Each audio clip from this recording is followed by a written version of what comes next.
Embark on a journey of discovery into the heart of North American family stories. Welcome to the How We Got Here podcast, where family historian Brian Nash connects with guests to explore the often untold and always fascinating histories of their ancestors. Prepare to be moved, surprised, and deeply connected by these personal accounts. And remember, every family has a story to tell, and every story is worth exploring. In this episode, Brian sits down with Jamie Baillie to delve into his family's history, tracing their journey from Scotland to Nova Scotia. Jamie recounts how his ancestors, the Bailies, were crofter farmers who were evicted from their land during the Highland Clearances in 1814. This eviction was driven by the Duke and Duchess of Sutherland's decision to replace tenant farmers with more profitable sheep farming, a common fate for many who would eventually settle in areas like Pictou, Antigonish, and Cape Breton. The family, including Robert Baillie, his wife, and their 5 children, undertook a grueling 5-week voyage across the Atlantic on the timber ship, the Perseverance of Aberdeen, to start a new life. Jamie shares the remarkable story of his recent pilgrimage to Scotland, a goal he had mentioned in his previous podcast appearance. With the help of a local historian from the Brora Historical Society, he was able to locate the exact site of his ancestors' homestead in a village called Scottery.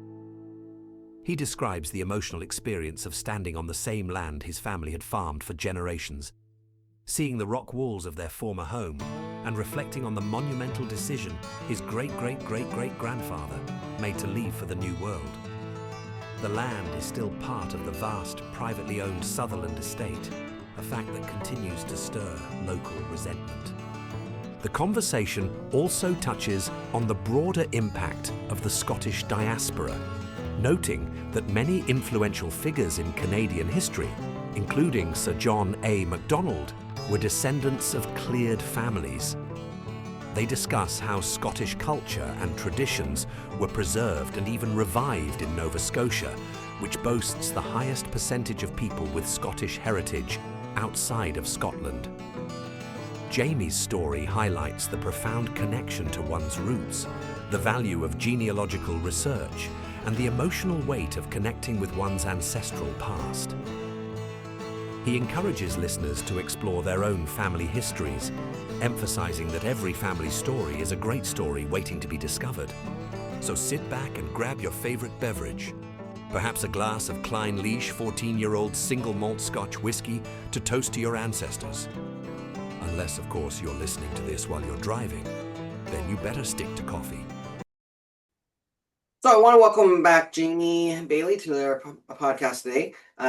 Jamie was one of my early guests on the podcast, and at the time he was telling us all about his family's history and how they arrived in Nova Scotia because of the clearances. So Jamie, if you don't mind just recapping for some of my new listeners and viewers, or just to refresh people's memory.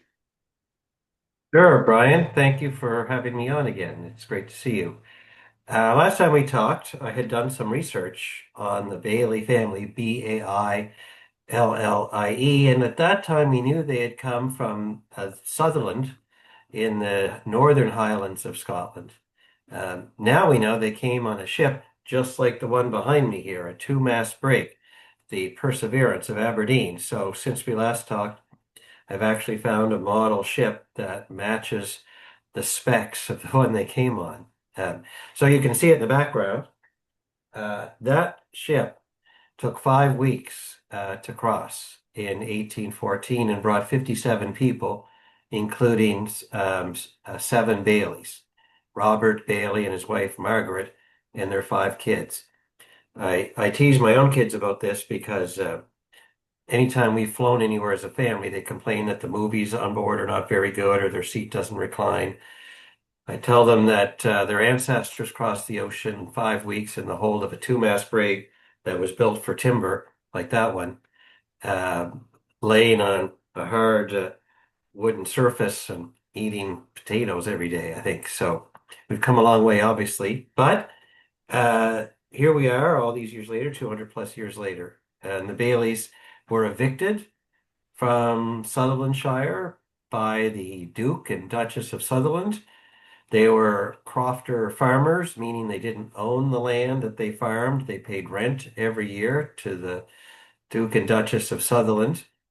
In 1814, the Napoleonic Wars were on. Wool for military uniforms and for clothing was the latest and greatest thing. So land was much more valuable if it was used for sheep farming than for, subsistence farming by these peasant farmers. And so the Sutherlands decided to evict all the peasant farmers and replace them with sheep farmers and charge a much higher rent. So that's how a lot of Nova Scotians from the Pictou, Antigonish, and Inverness side, Cape Breton area came from, including the Bailies in 1814 on a ship just like that one. So, Okay. yeah, here we are. So here we are, what, 200 plus years later? 211, if you're 200 counting. 211 years later. Yeah. And you're obviously things have improved for the Bailey log. Not now you're not boarding a ship, but you're the ship owner. So Well, and I think in one generation, the Baileys went from crofter, peasant, rent-paying farmers, where they paid their rent in produce, basically potatoes or turnips, uh, or a pig. I think they were allowed one pig a year to fatten up for the Sutherland estate. To in one generation, owning the land that they farmed, moving from the country into the town of Pictou and becoming merchants, to sending eventually one of the eldest sons to university. I mean, every generation there's been an increase in wealth since then. So I have to thank Robert Baillie of 1814, Brian, my great, great, great, great, great grandfather, because my theory is he was faced with the most consequential decision in Bailey family history when they evicted him. Does he stay in Scotland and, maybe go to work in one of the new woolen mills or into the coal mines? Or does he scrape up his meager belongings and get on a timber ship like that one and go to the New World and try his luck? Well, that would be like you and I going to Mars today. It would be so foreign. But he decided to try his luck in the New World. And I think today we're going to tell him, Robert Baillie, that he made the right decision. And we're very thankful for it. I know I was talking to somebody about this the other day, that while the clearances as they were was such a tragic thing, and definitely for the people, but if you look at what it created, the opportunity for these people to own land that they never would have before, Yeah. and sort of the path it set for their offspring, their descendants, going down many generations. I'm sure if things had continued, the opportunities that we have as descendants of the Clarences, I want to call them pioneers, really, because in the sense they were really coming to a completely new place, and Yeah. and starting a living there. I mean, and they were actually able to revive a lot of the Scottish culture and traditions of the Highlands that had been crushed after the Jacobite rebellions. Mm-hmm. Mm-hmm. Such and that's what allowed them to survive, as that community. And yeah, you're right. We definitely have to be thankful that they made the decision. I do at times, especially, Robbie Burns Day, when you're out wearing your kilt. I wish they would have settled somewhere a little warmer, but but yes, Yeah. there is definitely, as much as it was a curse probably at the time, it wound up being a blessing for their future generations. So since we last talked, you actually had a chance to explore your heritage over in Scotland itself. Absolutely. That's right. So last time we talked, that was a goal of mine. But now I can tell you and your viewers that that has been accomplished. That 2 years ago, just after we last talked, I did make a special pilgrimage to the home country with two friends of mine who agreed to come along for the fun of it. My hope was to get into the Loch Brora area, which is where I knew the Bailies were from my own research, and get as close to the original homestead as possible. I sure lucked out, Brian. We got right into the middle of it all. Thank you, I want to say right now, to a gentleman named Nick Lindsay of the Brora Historical Society, who I reached out to before I left, who did some research locally on where the Baileys were located. I knew that they were in an area called Scotia.This, which is in the parish of Clyne in the Strath Brora area, but he took it from there. And we were able to get not only into the Sutherland estate, which, by the way, is still a Sutherland estate. This is 214 years later, and it's still owned by the Sutherland family. Like, we're now on the seventh Earl of Sutherland. Well, the first Earl is the one that kicked out the Baileys and many, many others in the Sutherland clearances. So it's like going back in time when you arrive, and there are all these fences and signs that say property of the Sutherland family estate. And by the way, there's still a lot of local resentment about that. I mean, you're from Antigonish, so the town of Golspie is a lot like the town of Antigonish. And then the Sutherland estate would be like the county of Antigonish if it was privately owned, because everything outside the town is privately owned by the seventh Earl of Sutherland, who lives in London, England, by the way. So you can't fish, hunt, hike in your own county without the permission of the Sutherland family. It's hard to get your head around. It was true in 1814. It's true today. So it's an eerie feeling. You know, you really do feel like you're going back in time. However, Nick Lindsay, not only did he hike us up the Strath, but he had done his research with 200-year-old maps and got us right in to the tiny village of Scotia.This, where there are the remains of four longhouses or black houses, depending on which way you want to put it. The rock walls exist. There's an old hearth that exists where the community would have made their meals together. But obviously the thatched roofs, the peat, all that is gone. The crops are all gone, but you can still see where the furrowed farming took place. We were right there in the same square footage that the Baillie family came from, and he proved it to us with his research.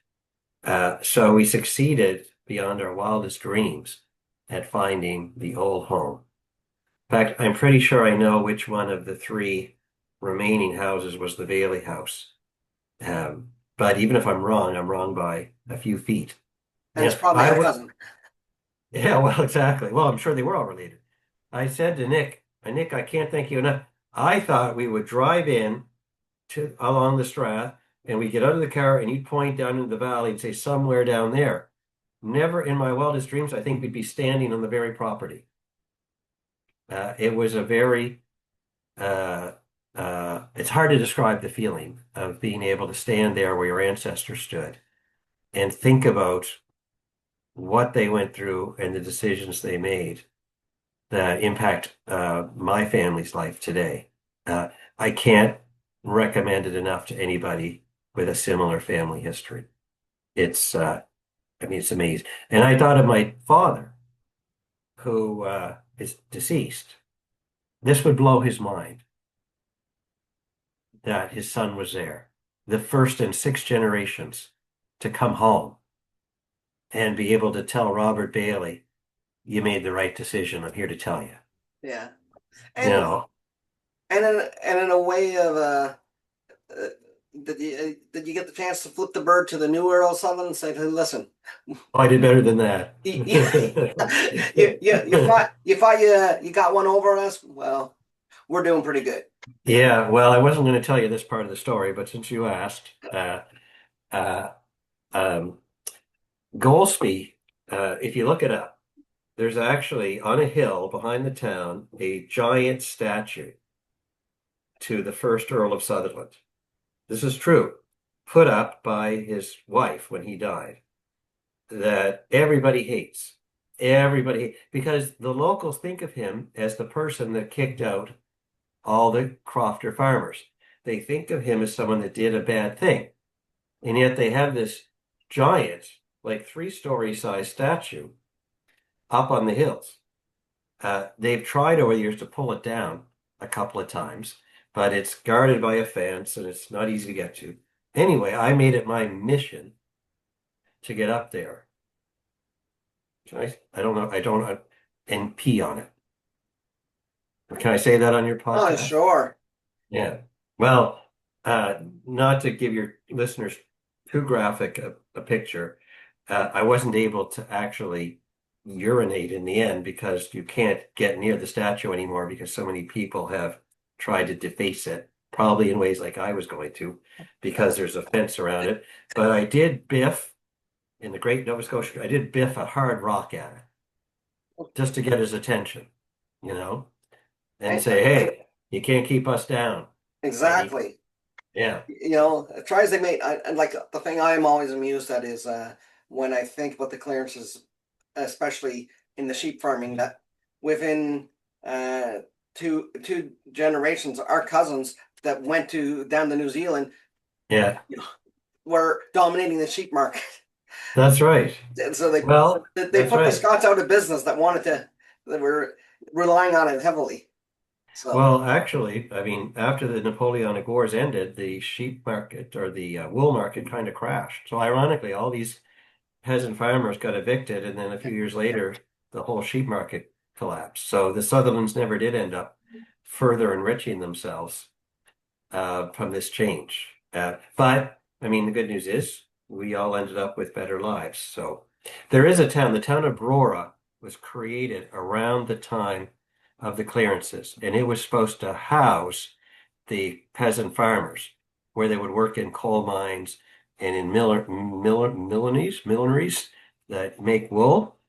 But of course, if you were a farmer, independent, out in the nature, that's the last thing you wanted to do. But that is what was left for you if you didn't leave. Because they'd literally come to your house and burn it down.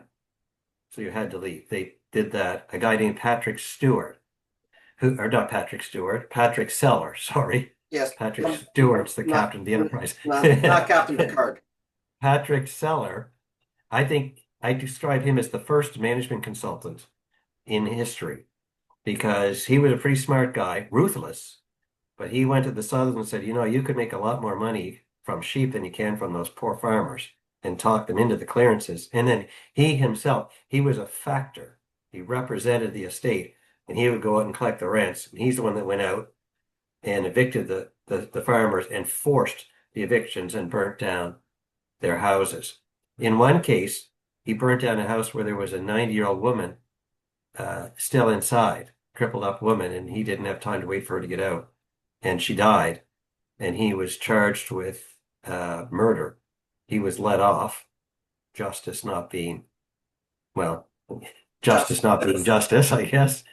But yeah, the clearances were a very, very sad time. It was the crushing of the clan system post the 45, and yeah, the breakup of a lot of these families that had been there for generations. So, however, we have the Highland Village, we have New Scotland, we have Nova Scotia, we've got a great tradition here in Antigonish and Pictou County. We have the Highland Games, we have the Hector celebrations, which were just last summer or almost 2 summers ago now. So the tradition lives on in a new place.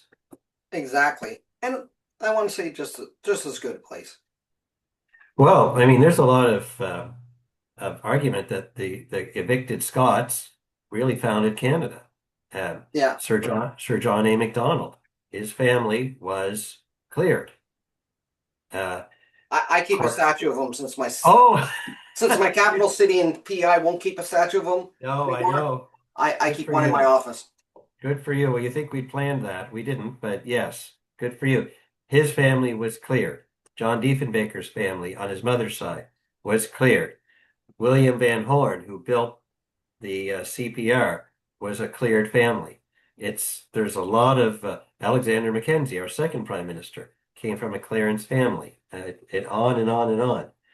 Um, Canada is built by many peoples, but the Scots that were kicked out played a big role in the founding of our country.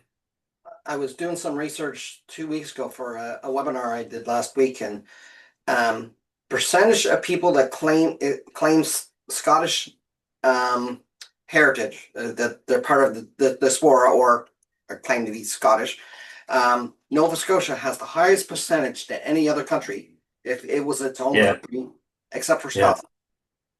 I believe that. And if you just count sheer numbers of people claiming Scots heritage, it would be fifth if it was its own country. Wow. Well, putting all this in the context of the times, we talk about the Napoleonic Wars, but there was also the Scottish Enlightenment. In the early 19th century, Scotland was kind of the capital of the world for intellectual energy, enlightenment, a lot of thinking on liberalism and democracy and poetry and the arts came out of Glasgow in particular. And Scots were the most educated people in the world at the time. And a lot of that got sent to Canada. And a lot of it, yeah, Canada, the United States. It's interesting. I remember years ago when the first prequel of Star Wars came out, that I saw online it was a translation. Somebody had pirated it in China or Hong Kong, and then they did translation and they translated it back to English. When they were talking about the word Jedi Council, it was translated as Presbyterian Church I because that was did the not know that. that was the equivalent that they had, like their Yeah, type of that's council funny. of government that the Yeah, language could understand, translate it, and yeah, knowing, yeah, even the Presbyterian Church, a lot of the aspects of democracy were built into that come from there, that we in the West take for granted. Um, I know I really there's a band out of Montreal that used to have a song called it was the Scots that built this country. Band called Belgian Blue, and it's really true. It was the Scots that built Canada, and honestly, they probably much most of the modern world you can attribute to a Scot in some way. Uh, there's a lot of truth to that. I might have mentioned it last time. I'm on the board of the Scots Nova Scotia Society. We host the Robbie Burns dinner, which you're coming to next time on Robbie Burns Day. And it's the largest and oldest Scottish diaspora organization in the world, founded in 1758. And its original purpose was to assist Scots coming to the New World, or particularly to Nova Scotia, to get established. And of course, the Bailies came in 1814, so it had already been around for a while. So I'm on the board now, and I think I'm on the board of a society that probably helped the Bailey family yeah, get established, and yeah. it I kind of think connects us all across the generations. people kind of forget about that, and what our ancestors would have had to, as much as we've benefited, what they would have had to go through. Because I know that from reading through records and doing research for different people, that a lot of these Scots wound up coming for whatever reason. It was late summer, early fall. That's right. Like It my was, ancestors all were in Inverness. Can you imagine landing in fall in Inverness and yeah, being told, yeah, make do for, if it wasn't for the fellow Scots that were already there, and honestly the Indigenous communities, which did help in some cases yeah. to make sure they were acclimatized to and able to survive that first winter. Well, I mean, absolutely. And here's the example. the Bailies arrived in October of 1814 on the Perseverance of Aberdeen. They had paid an agent named Lord Selkirk for passage, who had leased the boat, for passage to the New World, where they were promised prime, fertile, oceanfront farmland because they were farmers. Well, when they got here, first of all, it's October in Nova Scotia, and secondly, the land was nowhere near the waterfront. It was way up in the hills, behind Scottsburn. It was a pretty rough area. But they had to survive October, November, December, January, February, March, April before they could begin to clear the land and start a crop. Someone helped them through that. The Scots Society, the Presbyterian Church in Pictou County, whoever it was, someone helped them through it. And another interesting thing, when they arrived, they were met in Pictou by a local lawyer, like an immigration lawyer of the time, named Hugh Denoon. And he petitioned the governor of Nova Scotia, John Cope Sherbrooke, for land for this family. And I have a copy of that petition, which was signed with an X, by the way, by Robert Baillie, because he was illiterate. And in the petition, they pledged that they were loyal subjects, which they probably weren't, of the crown, and that they were good farmers, and that they promised to have the land cleared and planted within 1 year of arrival. And on the basis of those promises, they were granted 100 acres in West River, Pictou County, which is where the original Baillie family homestead on this side of the ocean and 3 generations of graveyards are located. So that was the trip and their experience. Now, as you would know, that ship came to Pictou in October, and it was met not just by Hugh Denoon, the immigration lawyer, but by the Reverend Norman MacLeod, Church of Scotland, who went through all the manifests to see who were Presbyterians and who were Catholics. And he let the Presbyterians off at Pictou. The Catholics had to stay on the ship, and they sent them up the shore to Antigonish. Where they belong. Well, to this day, that's kind of the settlement pattern of the North Shore of Nova Scotia. I just think that's fascinating that we still see the effects of this guy who was obviously kind of pro-Presbyterian and anti-Catholic, separating them by religion and saying you have to go up to the other place because that's where we're sending the Catholics. I mean, my grandparents in Glace Bay, they still refer to one hospital as the Catholic hospital, one as the. Oh yeah, that's survived for many generations. It's survived for many generations, and yeah. It is because of the churches that the best social safety net Canada ever had, and we got rid of for the most part is the churches, because they did look after they did their people. There was a sense of community that was just built around that seems to be has been lost. Yeah, that's true. Government's kind of taken over all that. Yeah, it's unfortunate. So meanwhile, like you said, his son with an accent would be his grandson was the first one that went to university. Would have been? Did you say? Oh my goodness, no! It was my father would be the first one that went to university, so that would be 4 generations in. Yeah, I think. So Robert Baillie was a farmer. William Baillie was also a farmer, and then his son is a farmer, and his son was a farmer who moved into the town of Pictou and became a merchant. So there's 4 generations, and then my father went to Mount Allison. So yeah, but they were pretty prosperous farmers from all accounts after they got established, because they were very good farmers, and all of a sudden they own the land. Yes, that must have been such a big difference. We don't have to pay rent. We can grow whatever crops we want. No one can tell us we're only allowed to have 1 pig. And then when we fatten it up, we have to give it to the castle, to Dunrobin Castle, the home of the Sutherlands. We can actually take it to market and keep the proceeds. Like, it was just a huge boost to the family income. And then eventually, yes, on from there to higher education. Yeah, and just prosperity and everything. Like, it's just amazing. Like, that's out of such a like I said before, such an intensive, for all intents and purposes, such a tragic thing, but that it worked out for the betterment of the people who followed, and Yeah. I mean, it's hard to imagine. Like, people didn't travel a lot no, outside of their own home valley. If you yeah, picture the Strathbrora as a valley, I'm sure for hundreds of years they never left that area. well, they did And one. then all of a sudden, you're going to get on a ship like that and go across the ocean. It truly would be the same as you and I going to Mars. It's I mean, even when they got to Nova Scotia, they kept that habit. I think a lot of them didn't move out of their local No, areas. they're very clannish. They're That's very very true. clannish.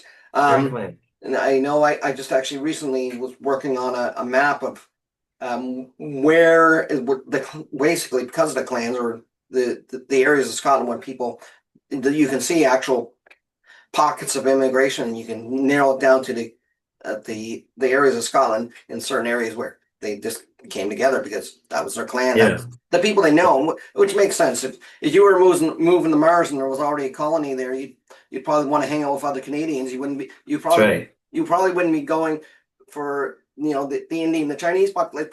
You wouldn't speak their language. You wouldn't have common customs. The That's right. you would that's where you would seek out first to establish yourself, and um, That's absolutely. so In fact, there were other Baileys from Sutherland that had come over earlier and settled in the River John area. The Berrigan Baileys, they're called, because they lived on a hill called Berrigan Hill. And Alexander Baillie of 17 something had 11 kids. So there were a lot of them. And there's lots of evidence that they did find each other when the West River Baileys came over in 1814 and support each other. So, absolutely right. Very clannish. it's very clannish, and it really was too in the until the early 20th century. I know when I look at census records, I'm surprised when in Cape Breton areas when you in 1911 they asked people for their mother tongue, and you'll look down at a page, and almost all of it is Gaelic Yes. as their first tongue Yeah. still. And I was recently reading Yeah. a thing about my great grandparents, their church in Malagawatch. It originally was, but then I think I forget where it had moved to. In 1922, they were they got their first English pastor, and it was a controversy that he was preaching in English. Wow. Yeah. Yeah. So this was a thing that he would preach. They'd preach occasionally in English, but he was going to be regularly preaching morning service in English, and this was a controversy, which That's a great story. Yeah. Well, the Baileys joined a Gairloch church. Now, yeah, that name can tell you a lot right there, which was in that same area and were members there for many generations. The church building still exists. It's no longer a it church, but was the built church is sturdily. very, very. And the services definitely were in Gaelic for many, many, many years. And they would walk many, many miles to get to the church on Sundays and back. So, Yeah. yeah, in fact, there are people that think Nova Scotia is more Scottish than Scotland to You know this what? day. In some ways it is. I mean, for the amount of the population, it's still 28% of Nova Scotia's Scottish, and Yeah, 1 in 4. That's right. so and it's been consistently that. I think in 1921 in the census it was 28, and last census 26.9. So That's interesting. You yeah, wouldn't think that, but that's good to know. so it's kept up. Um, so the when you went about trying to even once you visited where they were in Scotland, you want to have your show your respect to the Lord Sutherland, so to speak. Disrespect, but yes. Well, the respect deserved, right? Yeah. So what did what did that besides letting you know that Robert made the right decision, what did it what else did it instill in you? Did it instill in you any did you get a sense that, hey, listen, you kind of understood your life a little better, or just, you know, to put it all in perspective, did you have any kind of eureka moment, like besides, hey, I'm walking here where my great grandfather, multiple generations lived on this land, and you know, uh, did you like what type of feeling came over you? So I know when I'm even looking back and Yeah. I'm looking at records and I see a signature on a wedding certificate from the early 1700s or the 1600s, late 1600s. And it's my ancestor's name. I'm just like, wow! Just even seeing it digitally, I'm like, that's amazing. That the fact that I can see that, and it makes that connection so much more real. Yeah, Brian, honestly, it was overwhelming. I'm surprised how emotional the whole experience was. Um, you do feel a connection across the generations that we don't often feel here. To the people in Golspie and along the Strath, that history is not that old. To us, 200 years seems like forever. Yeah. But when you're there and they still live in the middle of the Sutherland estate, there's still that resentment of the Sutherland family of London, private ownership of the area and the restrictions they put on its use.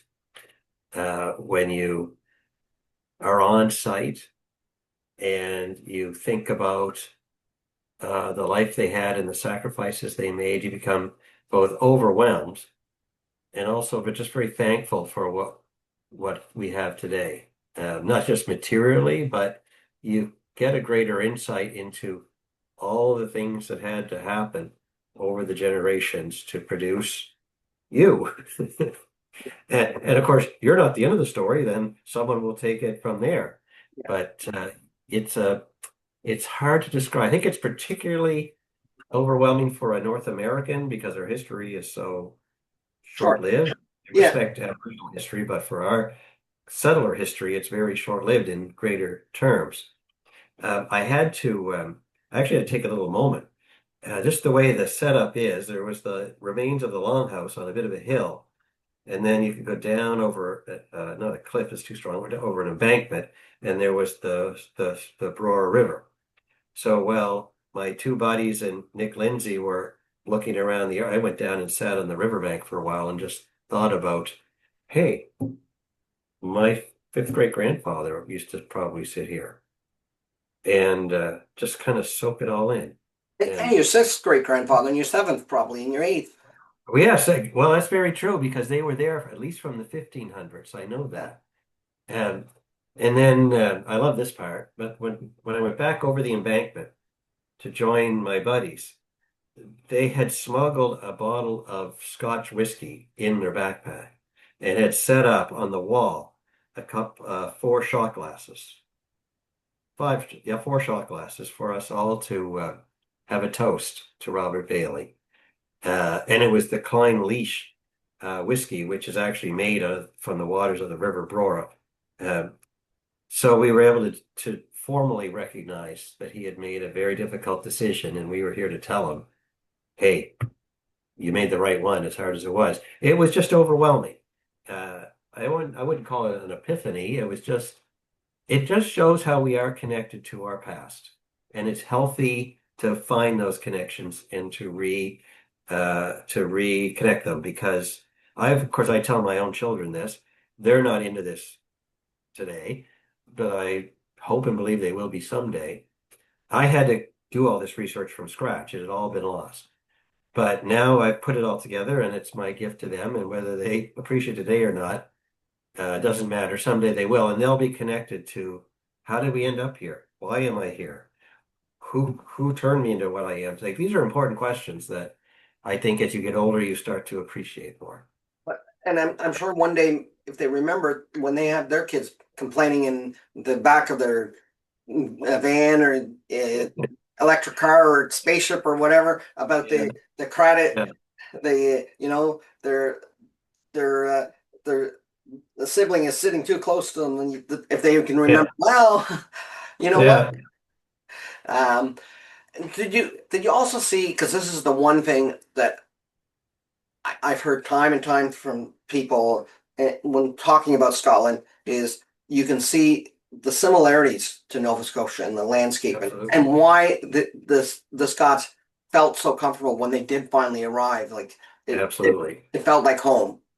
Absolutely. The rolling hills, the river valleys, the heather, the vegetation, the climate, uh, that is absolutely the case.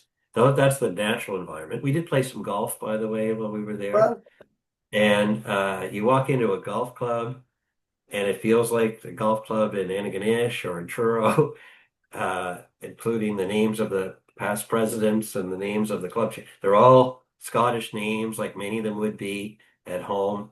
And you realize that these two places, Nova Scotia and the homeland of Scotland, they're still very much connected, both in the natural environment and in the culture. You go to a pub and the music will sound very familiar to you, and the beer drinking and the food will be very familiar to you. Yeah, these are two very special places that share a multi generation bond, and I don't think that's going to change. so what is the message that you have for anybody?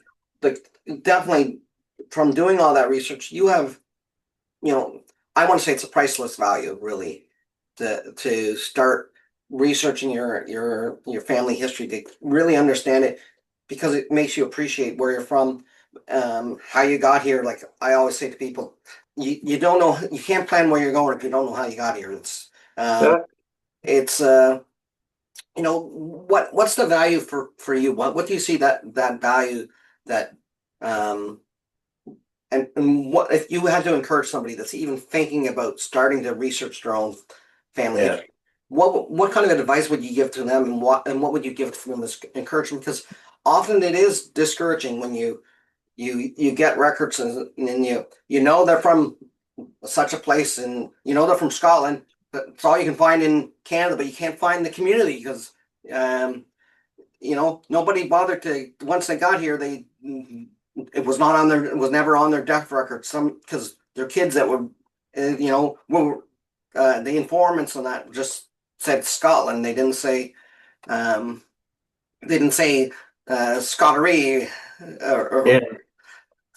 Yeah. Well, you know what? It's daunting. You're going a journey, and it's a long journey. But the value is you will end up with a greater understanding of yourself and your family and your place in the world. I mean, to me, the Baillie family story is the greatest story ever told. To you, your family story is the greatest story ever told. Every family has their own story.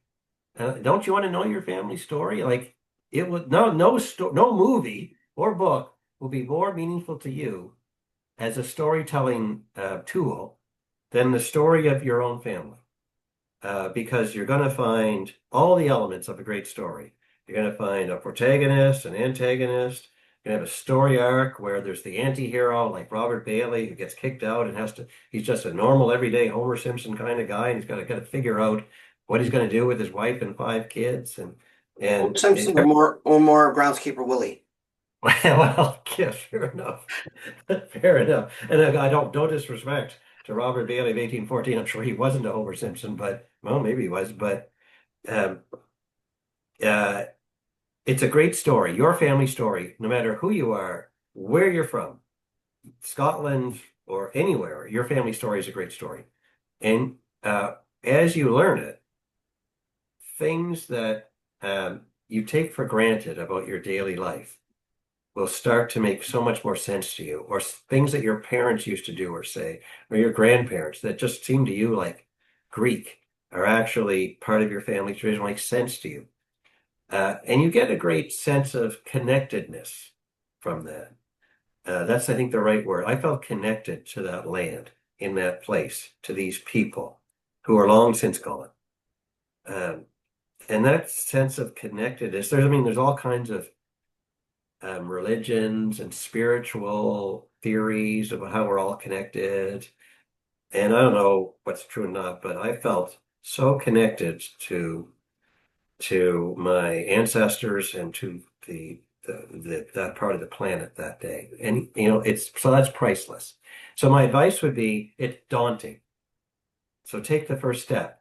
I could not have done this prior to the internet. Like my father there would have been no way for them to reconnect these old connections. But so much material for free is at your fingertips. The Scottish archives, the Scottish museum, the churches from the area where they all have records. A lot of them are digitized. And you just start to put the pieces to ancestry.ca.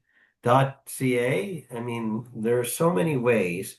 You don't need to spit in a bottle to get your DNA. There's just so many ways to connect. Then you suddenly find other people that are on different branches of your family tree on Ancestry. They connect and the tree fills in.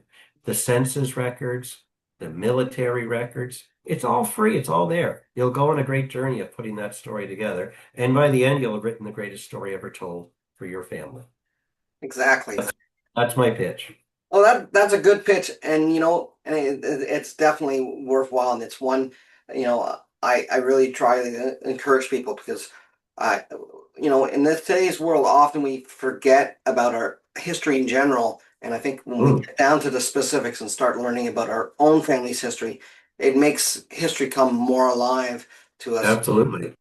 You understand why the Canadians in World War I and World War II that were part of the Highland regiments, why they would go and they would march and they whip a piper. Can you imagine coming out of a foxhole with a piper leading the way. Just with the pipes? And so much so that the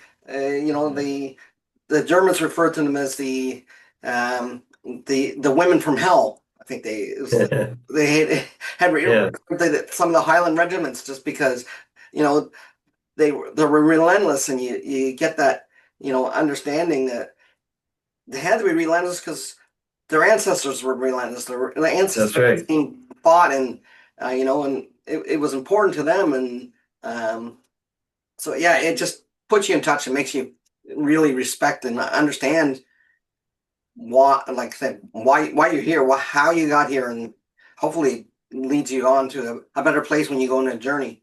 So thank you very much, Jamie. I really appreciate it. Brian.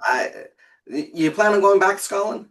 Absolutely. In fact, just last month, I started to feel the call to go back. I would love to take my kids there, and when they're into it, I will. But just last month, I started to feel like I want to go back again and explore some other areas that I knew were important to the Bailies, and just to enjoy the culture and the country without the urgent need to get to this one specific place. I think it would be a more broad experience. And so I will go back. And, for you and all your listeners who are following this, all I will say is you got to find a way. You got to, I know there's a cost. I know it takes some time, but as I tell people, a plane leaves Halifax Airport every day for Scotland, every single day. Like, just get on it. Do what you have to do to get on that plane, and you will come back a more enriched person and a more connected person. And it's like that Visa commercial, or maybe it's American Express. The cost of the plane ticket is $1,000 or whatever, but the value is priceless. Well, thank you very much. I do appreciate it. All right. Good to see you, Brian. Thanks for asking. That brings us to the end of another episode of the How We Got Here podcast. Thank you so much for joining us. Brian loves hearing from you, so please feel free to leave a comment below. If you have a burning genealogy question or a fantastic idea for a future episode, send an email to podcast@howwegothere.ca. And don't forget to check out our new genealogy community at https://familycircle.howwegothere.ca.